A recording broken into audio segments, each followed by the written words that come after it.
I think along the way we'll have more people streaming in, but I think we can begin this masterclass first. So let me just start by introducing myself for those of you who don't already know. My name is Rina. I'm from Block71. I'm one of the incubation managers. So actually, I would have talked to many of you already. But yeah, thank you so much for joining today's session. Um, yeah, so for today, I would like to introduce our speaker, who is Manoj. He is an experienced content and SEO strategist for early stage companies. Actually, he previously also worked as SEO product owner of the Carousel Group, and he has done SEO and SEM for many other companies as well. Yeah, so he's actually really experienced. He's actually worked with some of our startups before as well. And yeah, I'm sure that you guys will have a really good session. Without further ado, I'll leave it to Manoj to actually introduce a little bit more about himself and also to take over from here. So, Manoj, please. Hello everyone. Thanks for the introduction. Myself is Manoj. I'm happy to conducting this masterclass today. To briefly share about myself, I've been doing SEO and digital marketing for the past 18 to 19 years. So I've been doing this since 2006 and 7 days. So I've been having a long journey with the search and the search engine optimization along with other digital marketing landscapes.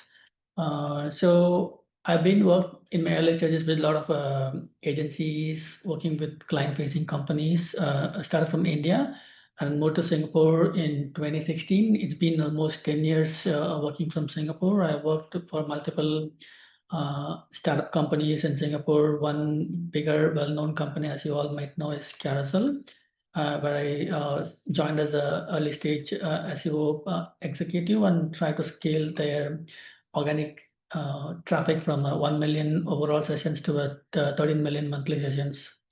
On top of that, I also had a great opportunity to work with multiple early stage startups in Singapore, beyond Singapore, to work with all the startup companies, and would like to share more learnings in this session today.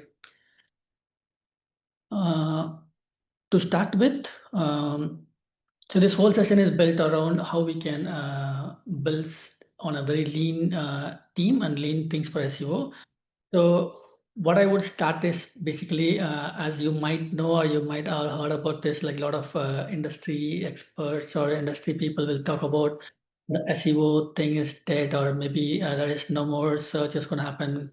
So that's what I want to start the session by sharing this insight data. So what you're seeing in the screen is Google Trends data, and it's been on all-time high in the last 1 + 2 years. So in the same time where this industry and market has been also talking about there is SEO is data, there is no more search is going to happen, and all this discussion is happening. There is also similar drastical increase in the trend for people looking for SEO also. So how I would put this together is SEO is been more than evolving as it always does in the last 10 to 20 years since the early stage search engine was founded. Now it's more of a, instead of only optimizing it for search engine, it's more of optimizing it for everywhere. When I mean everywhere is people searching behavior is changed over a period of time from search engine only searching. Now people are starting to search on different platforms, different discovery platforms. For example, YouTube is the number 2 visited websites on the internet. So that has also considerably grown over the period of time. So now people are using YouTube to directly search and discover for information, so what they want to look for. Similarly, after the launch of ChatGPT, like ChatGPT become the number 4 in overall traffic websites in the world today. So that gives the potential how people are adapting ChatGPT to start searching information on ChatGPT. Another classic example is TikTok. It's been also rapid growth over the years, so people are searching. So the underline here is search is not dead. Search is evolving, and it's evolving in different platforms, and it's everywhere now. So as a business owner and startup, we have to think about what is the right channels and where our potential customer will be. Then we have to start looking into how we can optimize, how we can be more present or more prominently present in those avenues. Yeah. So to start with, we will try to do a checks on what is the reality today for the startup viewpoint. So basically, I try to compare here the traditional SEO and the lean SEO. This is more specific again to the startup ecosystem and space. Uh, so generally, traditional SEO will, as people always know, that it takes more time. Generally, people tell it's more than 12 months or more than 6 to 12 months will take to get the results. Uh, Secondly, then there'll be like more building backlinks because backlinks is one of the key influential factor for SEO. So people will invest more in the backlink building. Then it's all about chasing a lot of keywords with more volume versus revenue. That is another problem will people face. And lastly, on the lower immediate signal, because it will take more time to get the initial signals, how it's performing. On the flip side, so for the lean SEO part, like generally it is going to take minimum effort and it to get the maximum signal. So results here can be potentially seen in months and not in years, and even in some point, some use cases we can see even within weeks. Depends upon what kind of content and what like how we are targeting, what content we are choosing to start with. Uh, Product-led content is something key here because that is the winning factor for lean SEO. Because when we build some contents or features that supports our products directly, then there is a high potential of converting into a customers or converting into a potential users for us. And lastly, it is more we will be focusing on addressing the pain points versus trying to do just copying in the keywords where we see there is a more people searching for. So that is going to be the key differentiator between the traditional versus how we are to try to do in the lean SEO point here. So moving on, so I put up a framework, like simple framework that we can follow to get this lean SEO framework. Starting with aligning with the business goals, which is very essential and key for us to get started with. As previously pointed, instead of us trying to go behind the search terms and keywords that always tries to have a higher volume, we want to focus more on what kind of topics that will drive more revenue or more business growth for us. So that is the initial crucial part for us to align on. Then we have to move towards the selection of the pillars. Basically, it's ideally to start with choosing 3 to 4 core topics that we could have possibly win. Again, this has to be also aligned with the business objectives, like what is our business goals we are trying to achieve, and it differs with like different companies or different company level where we are today. Moving on, then the next pillar, next section of the framework would be how we can use that selection of the pillars to transform into a high intent content engine, because this is the core piece where this content engine later will gonna help us to attract all the users, and then it is gonna help us to convert. Excuse me. So in this content, so what we will be morely focusing on is to try to solve a specific user problem or a pain points where we are trying to differ from the traditional SEO to kind of address directly the user pain points, which has a high intent to quickly perform and also high intent to convert those users into a business. So that's what the last part here is, this conversion, because as we are trying to build engines more of a pain point driven or more of a content that we believe it's going to convert into a business. So we also try to make sure those content is converted into a users or signups.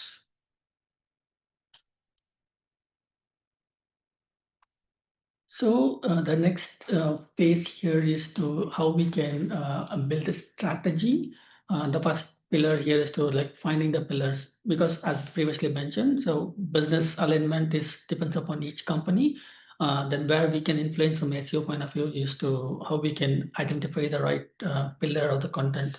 So in the section we'll be understanding about how we can identify the content pillars and how we can prioritize these content pillars based on a framework. Generally, as previously mentioned also, ideal to start with identifying 3 to 4 content pillars. And these content pillars will be going to be contributing almost 80% of the revenue or any other top level business metrics. And these will be helping to rank faster than the other traditional contents.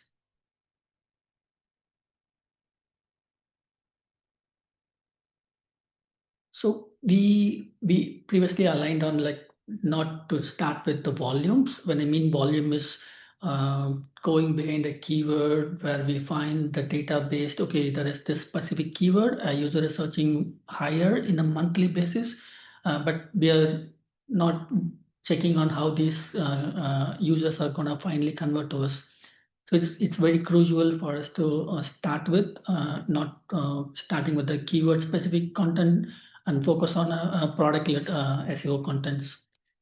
So there are 3 key pillars I have recommended here, and also there is many more we can also try to do. But for this example, I have covered 3 main pillars.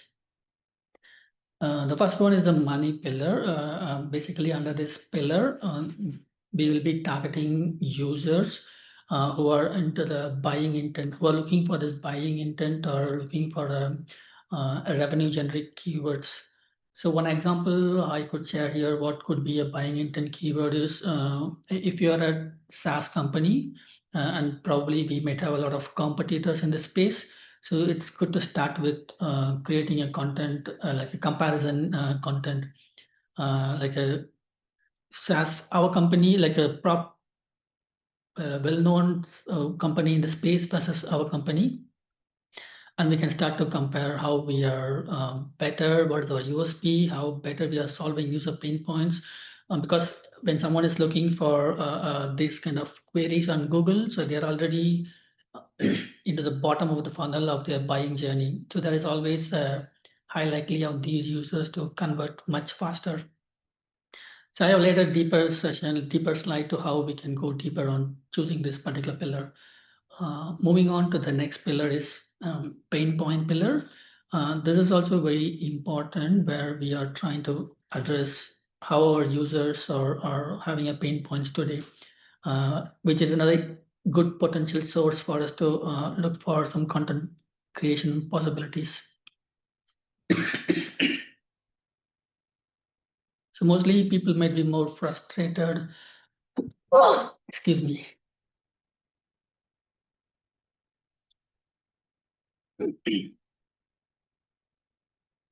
So basically, users might be more frustrated or have some lot of immediate pain points and issues. So we can address those kind of contents. So I could also give some examples for this, which is, one of the companies that we previously worked with is a CRM company. They kind of have this feature to connect to all lead sources. Basically, any businesses will run a lead campaign on, for example, Facebook ads or Google ads. So the challenge of these companies is they are unable to find the leads, where these leads are coming from.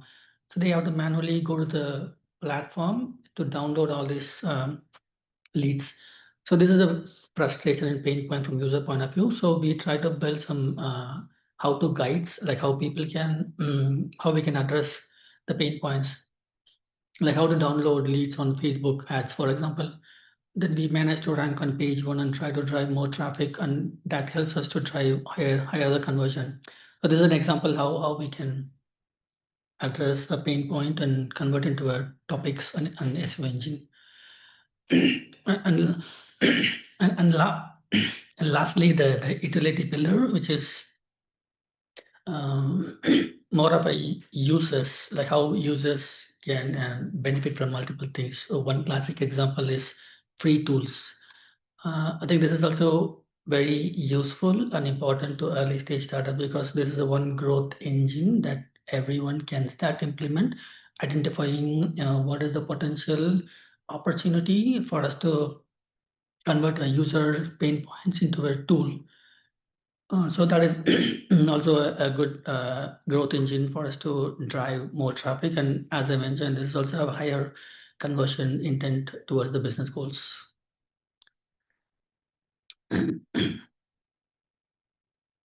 So we move to next step, which is we now have some ideas on what kind of topics we have to choose. As previously shown, either is the competitors comparison, or it could be a tools or assets, something like that. So now, how do we find the keywords exactly to start creating this content? That is traditional way, which is starting with we can use a lot of the tools. So I'm not insisting these tools are a bad choice or something, but it's something. If there's a budget to start with, it's always good to start with these tools, which can give you a lot of data. But assuming if you're having a very lean team and have less time and effort to do so, then there's always an alternative way, which is what I'm proposing on the right hand side. Another traditional thing would be, like high competition, because keyword when we target on a keyword level, so generally people will also have access to all these keyword data, and then we always end up in more competition in this industry. Finally, the long tail complexity. We can try to create content for the long tail keywords, but it still takes some more time to validate because the time it takes to see some performance data. So, what is a better alternative way to start with? So, as I said, maybe this is something good we can start with. Um, so one is Google Search Console data. So basically, this is a free tool offered by Google for every website owners. Basically, if you have a website, you can verify your website with Google Search Console. Google Search Console will start to give more data about your website, starting with what kind of queries people are looking into Google and trying to find your website, and what pages are ranking on Google, and what position your pages are ranking. So there is a lot of useful information Google Search Console will provide for free, which is a great place to start for us, because this will give us some basic information of how people today identifying us, our business in Google. Using this data, then we can also start looking into other sources like popular sources like Reddit, Quora, and other discussion forums. So where we have a good opportunity and potential to find a real user questions and real user problems and frustrations. So this is a great place for us to also identify some keywords and topic options here. And lastly, another important information that we might have today is our sales and support logs. So we have all the sales transcripts and our support questions, so we can use these information. And one additional pro tip we can use is with all this AI growth, we can use a tool like Notebook LLM, because it helps to study this information very well from a Word document or a different file format. And you can always ask those with the prompts on how we can, the Notebook will suggest topics for content creation based on the most popularly discussed questions and pain points. So these are some of the free and existing available resources. It's good for us to get things started. So now we assume we are the stage of identification of the topic is done. Then we might have our keywords and things is selected. And how do we prioritize today? Like we might have identified a lot of things, and considering the lean team and time, like how do we prioritize? So the proposal here is to do this basic simple ICE framework: impact, confidence, and ease. It's all self-explanatory. Like impact is generally like how impactful is this particular content creation will help us in terms of business. Then how confident we are. So this is a part we need some guidance how we can check this. One simple way to do this is you can do a simple search. Again, depends upon where is your intended outcome is, for example, you are trying to rank on Google, traditional Google SEO, then you can search for the term or topic you identified on Google and to see what are the top page one content looks like. On a simple scan of the content, we might see the title of the URL available, the description, because that information gives us more about what kind of topic or content is those top ranking pages have been created. So if you see, it is more of a repetitive of what you are going to create.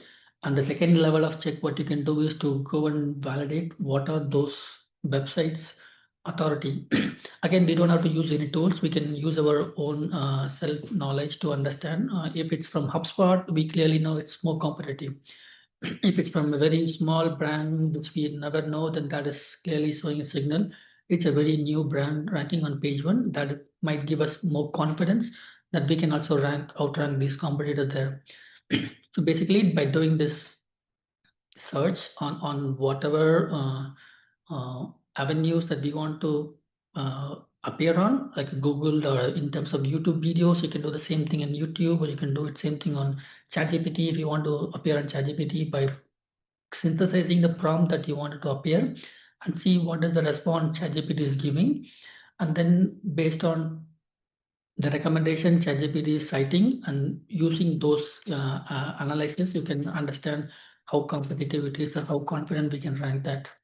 And finally, the ease is depends upon the bandwidth, like how much bandwidth or how easy we can build this. So based on this score, we can try to prioritize what content engine has to be started first, and then we can work on those prioritization.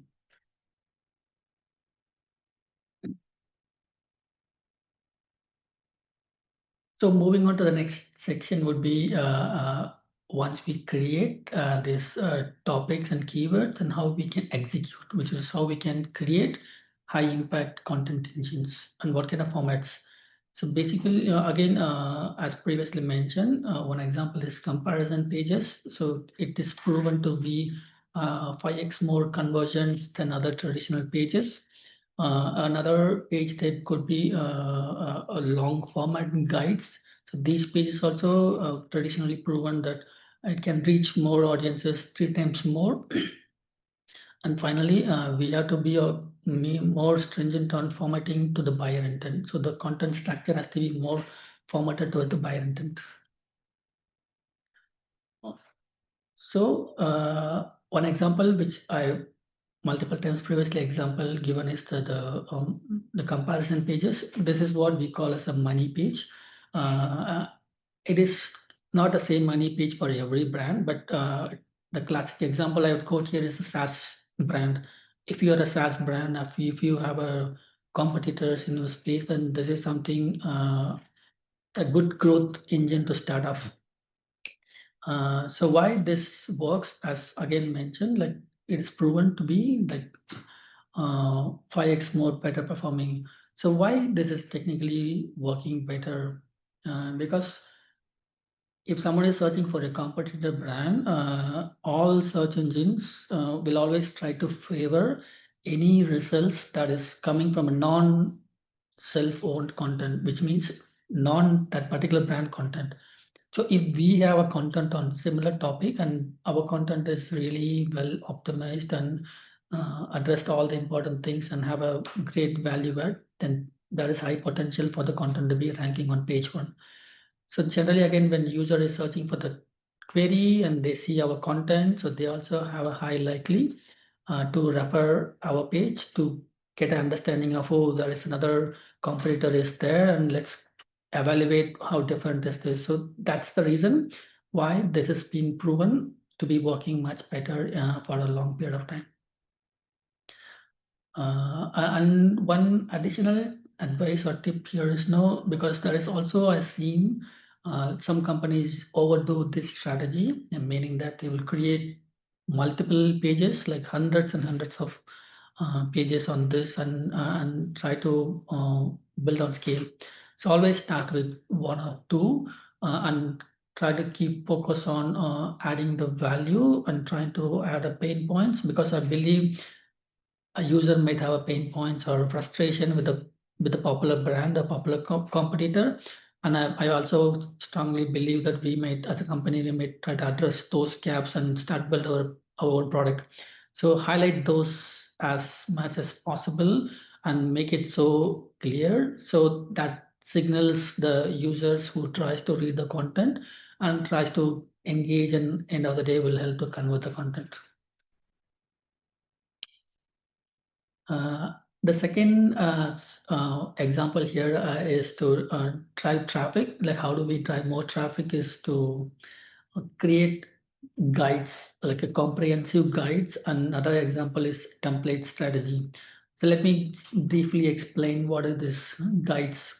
As the name says, it is going to be a comprehensive, detailed content engine that is going to have all essential information about that particular topic. So always try to choose a repetitive problem or a question that is being faced by your potential customer. So look back to your customer support chats, or maybe look back to your sales scripts and see what kind of common problems or things that people are facing, the common how-tos people are trying to use, then use these information to kind of build extensive in this content engine. It has to be as extensive as possible. It can't be a very small or minimalistic article. So this has to be a thought leadership or a leadership style article. Like it, when someone lands on this page, they should need to have all the relevant information to be answered in this particular page. So then moving on to the next is the templating strategy.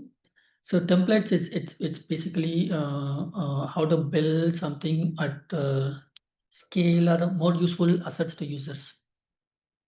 Because these are other things we can give away to the users who's trying to consume the content, and then giving this as a free giveaway, we can also in return make them to sign up to our pre trial, or it depends upon the again the company's structure. We can add them to a newsletter, add them to a subscribe, new user sign up, or anything that relevant to the business.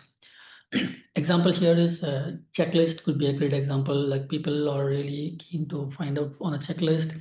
Then any spreadsheets to track something, or some kind of templates in the track, spreadsheets would be great example. Then tools, as previously mentioned, is a one proven factor to do this. Another tip here would be with AI capabilities now, building a tool is never easier before. So we can also use those capabilities to build some free tools that we believe our target audience will be looking for. Another recently trending use case would be because with all these AI, people can do this on AI themselves. So what is lacking today is what kind of prompts they can use on AI to get the better outcome. So if you are in a business that you feel that people can do this themselves, then try to even make people's experience better by providing clear prompts and clear information how they can use it to get a better outcome on what they're trying to do. So that is also something to look into it if you are into the AI specific niche. Then once the next stage of this to do the better anatomy, like what is a better anatomy of an article. This is the high level, and there is more nitty-gritty nuances. But for this example, we can start with the high level. We have to make sure the title is so clear and convey what people might be more curious, because this is the crucial part. This has been seen by users when they're searching on any platform like Google or YouTube or whatever, because that's where the initial real estate or piece of content the users is going to see. So that needs to give the user the confidence and the push factor to start clicking our websites. So we have to consider all these things to create a title, so that the people will take action, not just seeing the title on the search results. They also will take an extra step to click on the results.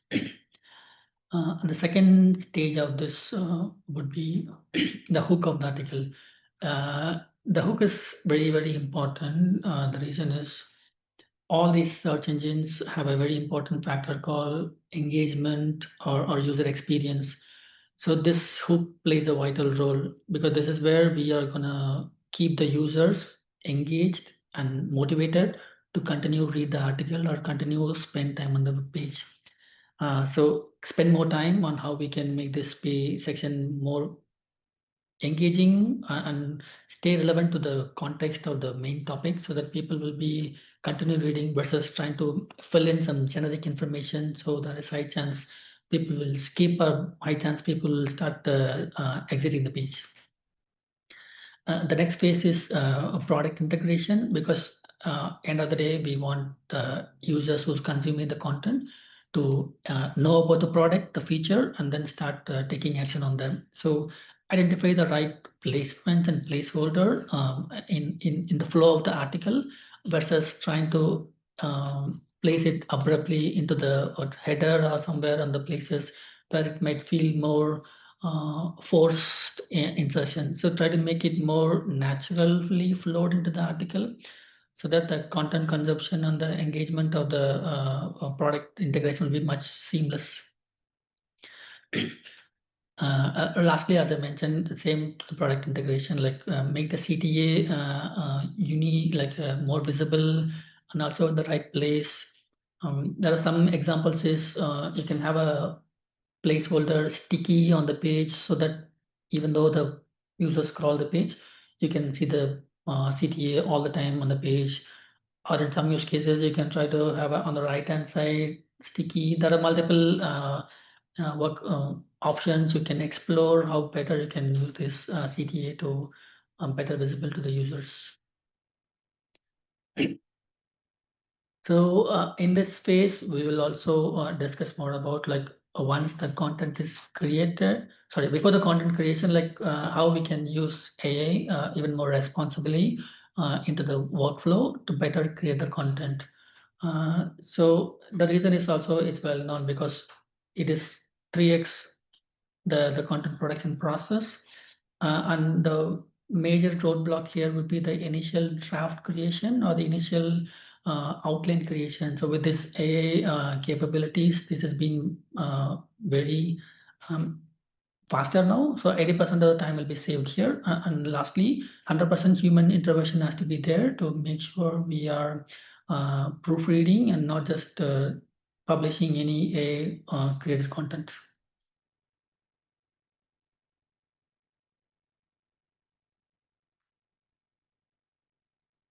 So a simple workflow to an AI influenced or AI assisted workflow is the starting phase would be the human intervention strategy because we know better our business, so we have to uh, create a like what angles the content has to be created or what are the unique insight that we can feed into the AI for better understanding and better creation of the output and add more details, more persona, more target audience specific information and business tone of voice, whatever information that you feel more relevant for the AI to consider before trying to output the uh, drafting. So the drafting is, as mentioned, done by the AI. You can use your preferred AI. So in my experience, ChatGPT does better in terms of drafting, and Claude also does better in terms of drafting. Gemini, and I don't think Gemini does great in drafting. In my point of view, I don't know. It may differ to a different industry. Similarly. Perplexity, I will use it more of a data specific insight. If you're looking to pull some stats or some references that you would like to add or reference or quote into your content and or into any of your content production, I would prefer you use Perplexity, to make all these references sections much better and faster. And lastly, as mentioned, once you get the outline from the draft, from the any things you choose, with the human nuance, you can write the content, or even you can use, I won't suggest using fully AI generated content, because a lot of studies has been done that AI generated content seems to be working at the beginning and then will have a decline over a period of time. Even this has happened on a very bigger influence site. One example like a quote is Shopify. I hope everyone knows Shopify. They recently I was doing a study or following a study done by some other industry people.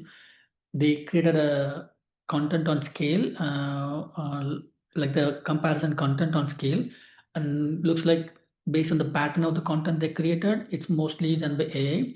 They do see increase in traffic initially over a few months or some months, and then started a decline in traffic to those pages. Even though sites like Shopify with a higher authority, there is also a risk of losing those traffic over a period of time. So I would insist to make the content creation process as human as possible, but use other flows to use AI into the flow to speed up the process of the research part, the supporting document, the supporting information part, and then the drafting and outline part.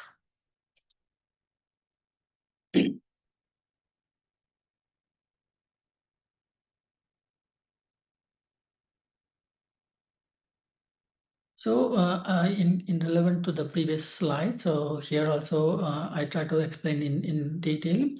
The more generic the prompt, the output from the AI is going to be more generic, and it's again traceable based on the pattern. It's easy to be traceable, and Google and all these search engines are smart enough to identify these patterns and devalue any content or anything created on these patterns.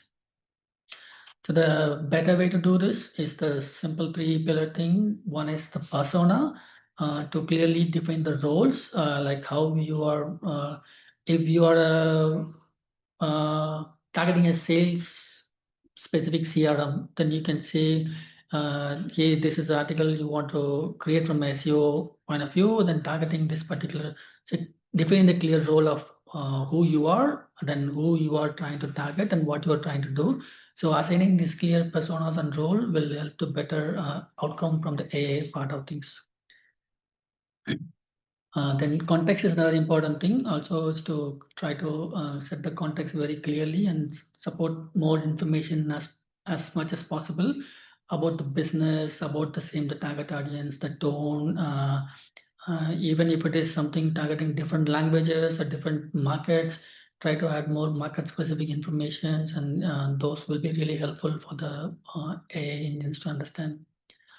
And lastly, set the constraints also. So because when you haven't set more information about the constraint, AI will go and try to create some more generic information like jargons and use some kind of formatting, some kind of other traceable output. So make sure you clearly specify all these constraints to what to avoid more importantly, and only then it can focus on the other aspects.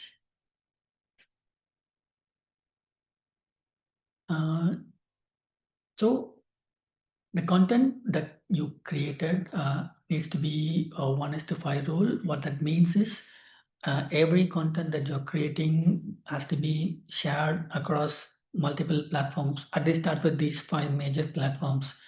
The content can be reused into a 2 to 3 value-driven post on LinkedIn, because that is the other platform which is helpful to get the authority on in terms of all the searches, and you can also reach more target audience in LinkedIn. Again, this is depends upon the platform is choices will be different based on the industry, the target audience you are looking for. The second one could be newsletter, because this is another common thing is trending mostly, like people start to send newsletters to users. So you can also send these contents into the newsletters for them to deep dive into these contents. Then X also is another popular platform. You can share this content in a different way. Then lastly, last couple of things are you can also share this with your sales team. So whenever they have a use case or scenario where they have to refer or reference to a resource, this would be helpful for them to share with the potential clients or potential prospects there. Then video is another thing which is also good that you can use this information into multiple short form video creation as it has a very easy to create, and even in case you can also use to create Loom demos and videos. So there is multiple video platform for multiple use case you can use this content to create.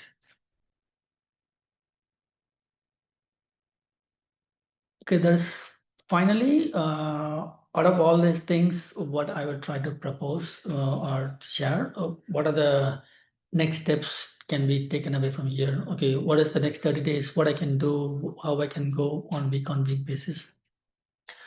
So you can start on the week one by foundation, the foundation and pillar, which is to audit your existing asset and existing data to understand what is the core content pillars that you want to do on a product-led pillars that you want to do. Try to find out 2 to 3 pillars in this first 1 week. On the second week, you can try to work on the action plan, which is to identify the pain points, then do the keyword research, and use the scoring mechanics to prioritize what to start first, to build and also build a content lean calendar, what the potential publishing schedule look like. From the week 3 and 4, you can start the execution and launch process to aim to ship at least 2 comparison article as I previously quoted. It's a good thing to start off. Also aim to create 2 how-to guide articles also because these 2 will give a good initial boost in terms of there's one thing I forgot to mention about this topical authority because every business will have its own topical if it's a SaaS if it's a finance based SaaS then the topical authority is financial SaaS then if it's a real estate SaaS, then that is more of real estate SaaS because those content will not perform for other topical things. So these kind of initial contents initially will help us to set the topic, what our business is going to target. What is it? Is it the SaaS business targeting finance specific things? Then we have to set this basic right to start the foundation. Then we can build on top of all this content. So always try to aim to ship things first versus perfecting because always we can content is can be tuned and revamped and updated as it goes. So aim to ship it first and then based on the learnings and data, you can always improvise on the future. I think that's all last to the thing. So as I again want to insist to start small and then scale fast versus doing it on the other way in order to avoid all your problems. Uh, SEO is going back to my initial statement is a compounding effect. So try to do one step at a time. And what we are doing today will help us yield more impact later. The best time to start is yesterday, and the next best time to start is today.